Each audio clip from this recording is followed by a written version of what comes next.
Hey guys, I'm back, and today we're going to talk about that age-old question that every entrepreneur has probably asked himself 100 times. Am I too expensive? Let's figure it out. Run the intro.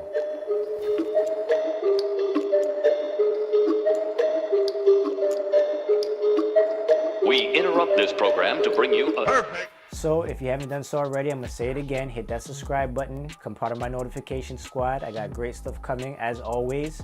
Trying to help you guys understand some of the things that I went through to get to where I am now. And guess what? It's free. So might as well subscribe and take in the information.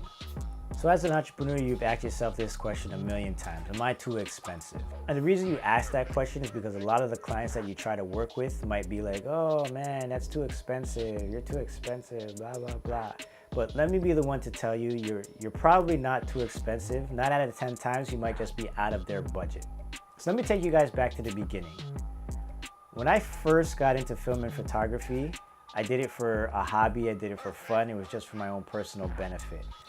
When I started getting a little more serious and I decided to start, trying to do this and get paid for it, when I first started, if you told me you want me to come shoot something for you and for free, I would absolutely be there. And the reason why is because I didn't have a great camera. I didn't really know what I was doing. I was still part-time. And really and truly, I needed to build a portfolio in order to be able to give people any kind of price. So in the beginning, I was doing things for free and I did it for a lot of people. I did probably an entire year's worth of filming and photography for free. I didn't start charging people right off the bat. Now the benefits from that obviously is that I was able to start building a portfolio. I was starting to get my name out there. I started to get a lot more familiar with how to work a camera, got some experience under my belt, learned how to edit. All those kind of things are the benefits, right? So if you're just starting out, really take that opportunity to get into the field that you're working in and try to get the most out of it because it's really to your benefit. When you start deciding to start charging people for the work that you do, it always becomes a bit tricky. Those people that you started doing work with, and I use myself for an example, a lot of the people that I started doing this work with, they're gonna expect that no matter how good I get, no matter what kind of equipment I get, no matter how many hours of experience I put into my craft, no matter how available I become, because I did stuff for them for free, chances are they're not going to be willing to pay much more than, a couple $100s. And that's just the way it is. You just have to expect that. You have to realize that and you need to, keep it moving. But what you as an entrepreneur should really be doing is start figuring out the next pool of clients that you want to work with. And now that word that we all hate from the beginning of time has to now become one of your best friends. That word's no. Think back to when you were a kid, your mom or your dad or your grandmother or your aunt or your brother, whoever. The first thing that you don't like is the word no. Can you imagine when you're a kid? Yo mom, I just want to pull this bowl of cereal off the table and make a huge mess all over the floor. You can't just allow me? No, Jamal. You don't like the word, we get it, but in the business world, you need to take that word no and turn it into a positive. This is what I mean by that. Every single person that says no to you gets you a little bit closer to the person that's gonna say yes to you. And every time you say no to a job that's not worth what you're valuing yourself at, gets you a little bit closer to the people that are valuing your work and are willing to pay you what you're asking for. Now keep this in mind. This part is very important. If you know your work is worth $2,000, and somebody comes to you and asks you to do it for $200 and you agreed to do it at $200, that person is going to go and tell 6, 7, 8, 9, 10 of their friends because obviously you're going to do an amazing job, right? If you're valuing yourself at $2,000, chances are you're pretty good. So you're going to do that job that's worth $2,000 for $200, that person's going to love it. And what do people do? They tell their friends. So they're going to take that video or photo shoot or whatever you do back to their friends and family. They're gonna say, oh my God, look at this, blah, blah, blah. And I got it done for $200. So now you're gonna get 6 or 7 maybe new people that hit your inbox, hit your DMs, call you up, text you, whatever. And they're gonna be expected to pay $200 for that quality of work that you provided. You don't wanna do that, right? I mean, if you're in that pool and you're just starting out and let's say $200 is great money for you for what you do, by all means. But at some point or the other, as you start advancing through your career, you're gonna have to start saying no to people in order to get to the place where you value yourself at. So keep that in mind, it's very important. Another huge thing that you need to really be mindful of is not taking things personal. For example, you ask me to do a photo shoot, I tell you the price, and you say to me, oh my God, man, that's so expensive. I know somebody that can do that for $50. Okay, you should never take that personal. Why?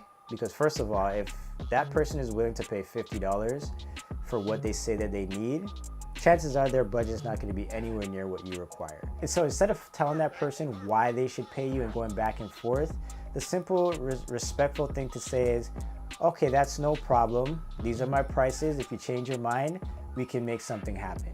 And that's it. You don't have to fight. You don't need to explain yourself. You don't need to do anything. Chances are, and this happens, I would say maybe 8 out of 10 times in my career, is that same person that knows somebody that can do it for way cheaper, goes to that person, gets it done for way cheaper, gets the product back, they're not satisfied, then they come back to you like, oh man, I should have gone with you in the first place. They gave me this back and now I can't use it and blah, blah, blah. And you're at a position now where you're like, okay, well, let's get it done. This is the price, and you're still making the money anyway. So saying no to people is just something you're gonna have to get used to. So I did an entire video that helps you completely break down your cost of doing business. If you haven't checked that out, I would suggest you go back and take a look at that after this video, because there's a lot of good information in there that's going to help you understand some key factors on how you should price yourself. The next thing you really want to do is start understanding your competition. So your competition is exactly what it sounds like, your competition. So if you're just starting, you're not going to compare yourself to Steven Spielberg. Right? You're not going to go for the best. You're going to look at other people within your community, within your organizations and whatnot that's also maybe just starting out. You know, they just picked up their first camera, they're trying to learn, they're trying to do this and that. And you're going to look at them and you're going to try and price yourself according to what they're able to produce. Another huge factor that you want to look into as an entrepreneur is what you're actually able to produce. So we'll use my field for example. When I first started, I started with a Canon T3i. At that time, maybe 8 years ago, it was an amazing camera. There would be no way for me to charge my clients the prices that I charge now with the equipment that I had back then. Today, I shoot with a cinema camera and cinema lenses. I have my own lighting, I have my own audio, I have everything that you need to do a production. And my team, we shoot a lot of weddings, we do a lot of commercials, promotional videos, larger events, things like that, that the people hiring us require top of the line equipment to be able to meet those industry standards. Another huge factor, and maybe the most important one to me, is your availability. Now, when I first started, I did this very, very part-time. I worked a full-time job, I played in the men's basketball league, I made time for friends and family, I did all the extra stuff, parties, etc., etc., etc. So I was only able to do film and photography on weekends or really whenever I had a little bit of time. Now compare that to now, where this is my career and every single time I open my eyes is to use my camera, right? My prices are adjusted to that. Now here's an example. If my availability is of value to you, my prices reflect that. Me being available pretty much 24/7 to film and edit, then deliver your product makes me more valuable.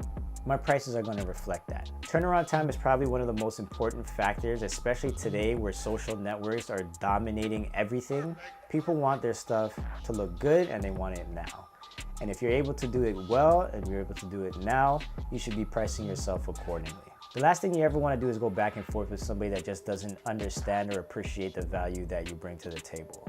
If somebody says you're too expensive, do not get upset, do not fight, do not argue, don't go back and forth. Just simply say, Mr. Client, Mrs. Client, I appreciate that. If you're able to get it done somewhere cheaper, I'm totally fine with that.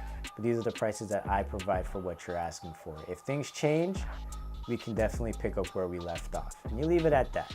If you guys have any more questions or you guys just want to share some experiences and just get my feedback on how to deal with it, just leave it in the comments below.